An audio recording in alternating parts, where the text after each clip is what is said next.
Hi guys! Are you at the moment thinking or struggling to find the right employee? You're at that stage where you've got this ratio of I've got too many customers, or I haven't got enough staff, or I have way too many or way too little customers and I can't give my staff enough work. If that's you at the moment and you just want your business, you're kind of like baby you've been building, you just don't want it to fold. You just don't want it to fail. So you see, not that long I was in the same position you're in now. Um, if you want more customers in the meantime, please remember to download my free guide on how to get more customers in your business. That will help you basically attract more customers into your business. And inside there, I've got an exact sales letter I use to actually gain domestic customers, to attract the right domestic customers into my business. So I remember believing this rumor that goes around, or this saying that most cleaning businesses offer, which is there is no such thing as a good quality employee, and I'm never going to find one. They just don't exist. I remember being in that situation for a few years. I got stuck with, well, there isn't, so that's just what it is.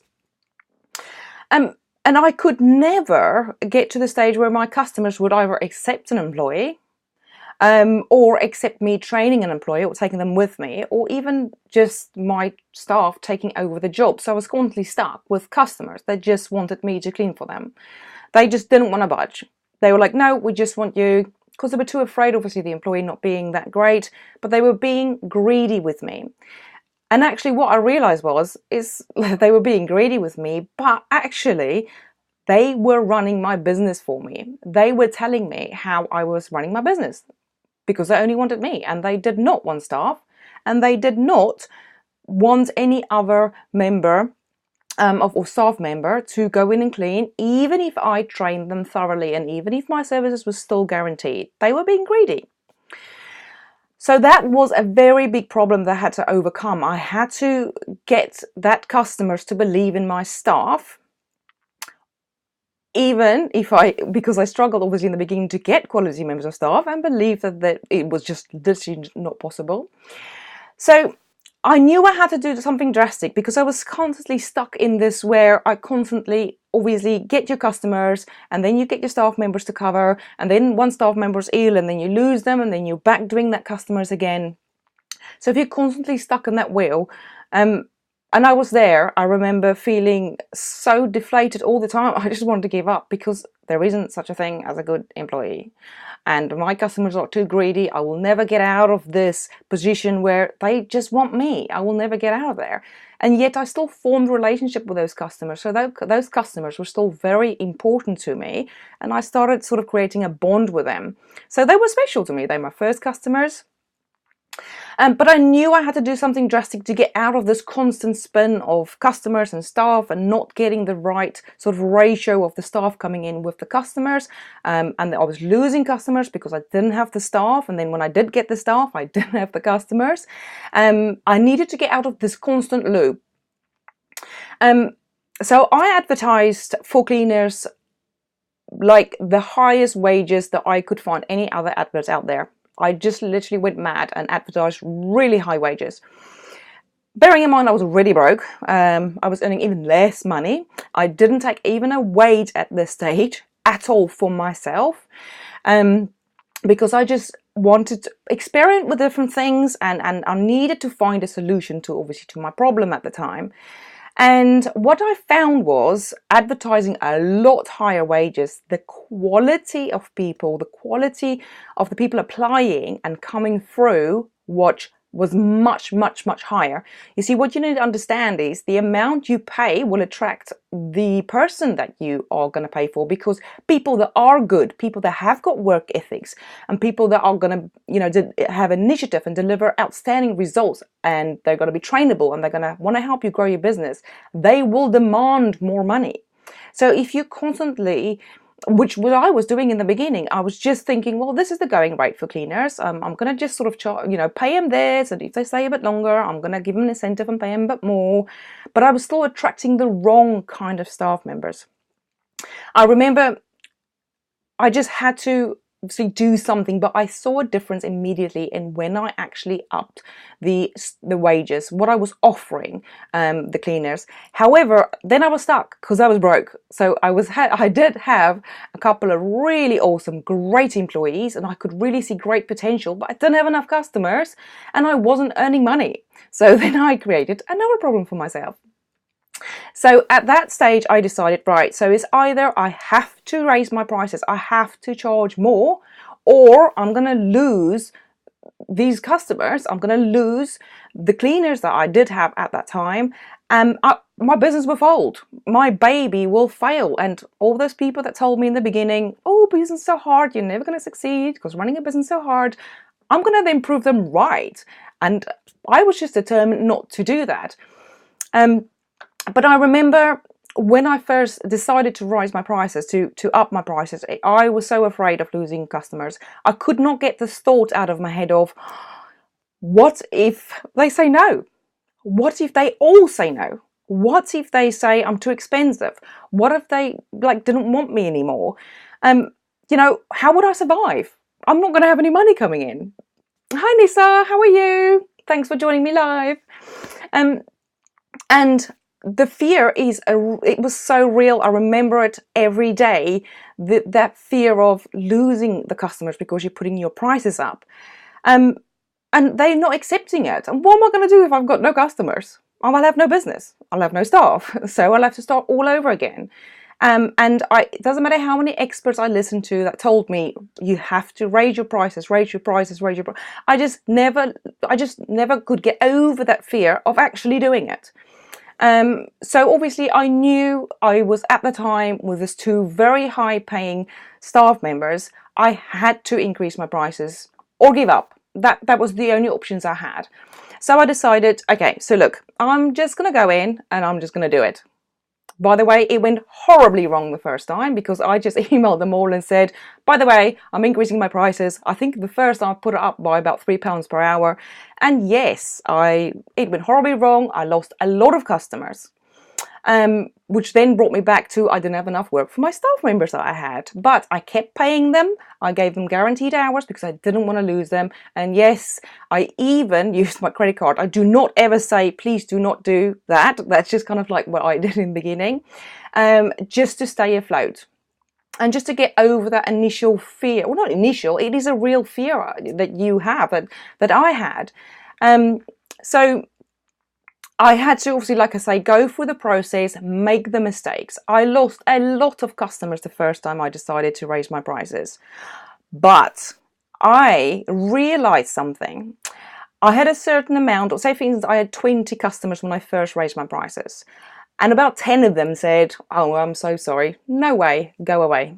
So I lost 10 customers. But the funny thing is, what happened was I was earning the same money I did with the 20 customers. So I was like, well, hang on a minute. Okay, so I had 20 customers.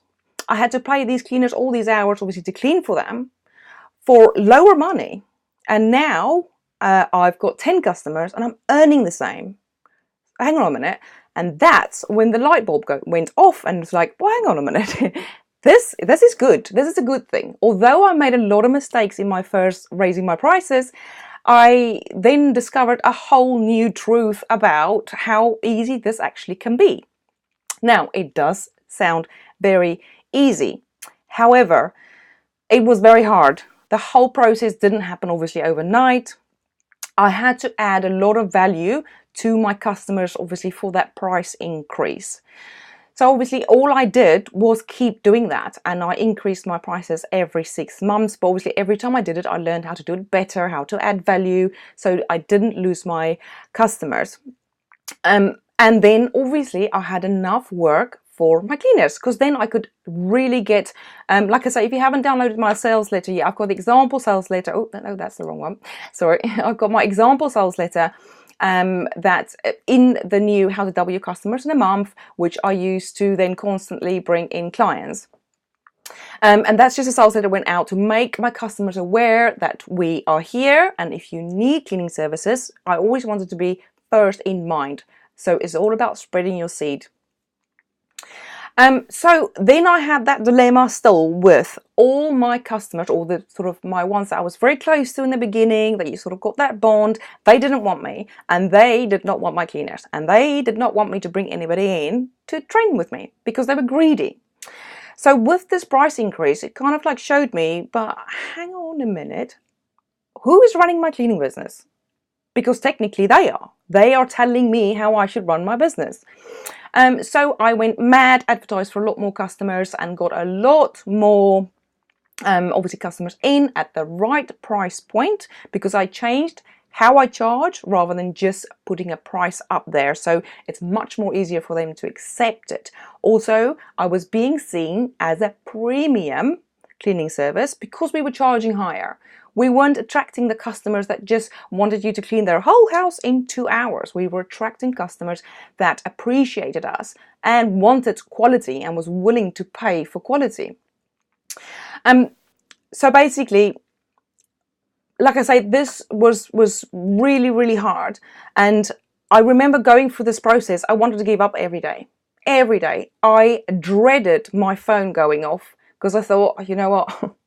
If that's one more customer complaint, or one more staff member say that they've got some kind of cramp somewhere and they can't work, I am gonna go mad. I hated my phone going off. I had it on silent all the time and just like, oh, I don't even want to look at my phone because I was so afraid of being let down all the time. But that's what the price increase actually helped me with a lot, because I had finally some good quality staff that were trainable, that wanted to, to help me grow my business. They turned up. They weren't ill every 5 minutes and didn't have excuses. They had enthusiasm. They actually, they had work ethics. They wanted to work hard. And obviously, I could increase my employee incentives to help them to work harder because I was earning a lot more. I could look after them. So it wasn't such a, the constant stress. I'm not earning enough. I'm not earning enough. And the constant look at your bank account, or don't want to look at your bank account because you're thinking, I might not even have any money in there. That dreaded feeling of, oh, I don't want to go in there, just for in case. But it's just about how to understand, first of all, what to do about it and how to go about it. Like I say, it was hard to raise my prices and to get over that first initial hump. But that's why I'm actually hosting on the 9th of September, Profits, how to raise your prices without losing customers, and for you to basically eliminate all the mistakes I did in the beginning to make it easier. I mean, just imagine what will, your bank account look like tomorrow morning, or how would you feel if you went in and logged into your bank account and see an extra £1,000, but you have less customers? What will you do with that money? You can certainly get better quality staff. So the link is above this post. And remember, you're free How to Get More Customers download. And remember, please, guys, if you can leave me either a thumbs up if you found this helpful. If not, thumbs down. I don't even think there is one. But if you're watching this later on YouTube, please remember to subscribe. Press that bell for notification as I upload a new video every week. So that's it for today's live, guys. Remember to sign up for the webinar. I've only got 40 slots available, so if you're one of those that can't make it in, I do apologize. However, I have to keep it quite small. That's the only amount of people I'm allowed in on that webinar. So I would love to see you on the webinar. Thank you so much for your time, and I wish you an awesome day. See you later.